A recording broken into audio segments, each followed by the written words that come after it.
I ain't gonna lie, bro. Oh my God, dog. Look at this, dog. Look at these. Boy, look at them, bro. When I put them on, though, bro, it was just, I don't know, I just got some type of, it was just something in me, bro. Oh my goodness. Ooh, look at them again.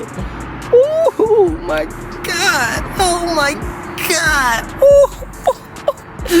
Man, them DRAKO so crazy. Ooh, wee.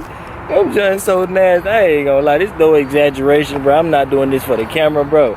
This is real, 100% authenticity. How do you even... Authenticity. I always have trouble saying that word, but bro, oh my God, bro.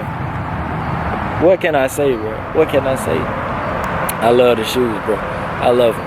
I love them, bro. I can walk around all day and talk about these bitches. Like, I was so excited during the review of these shoes, bro. I forgot to give y'all my official name for them. Now, I know y'all probably heard this before. You know what I'm saying? I know I ain't the first person that thought about this, but dog, I call these the Blue Gang 12. Blue, bro. Ooh, look at that. Look how them things hit off them leaves. Ooh, wee. That dog, smile for me. Smile for me. Ooh. But yeah, man, if you like the freaking on foot, man, make sure you smash the like button. If you're new to the channel, man, subscribe, hit the notification bell, get all that, do all that for me, man, cause we lit. It's all I can get, bro. 2.0 family, let's get it, man. We out this junk in 3, 2, 1. Shout out to my mama, cause she taught me to finesse. I'm the king of the jungle, bitch, I'm beating on my chest. I knew I would fly way before I left the nest.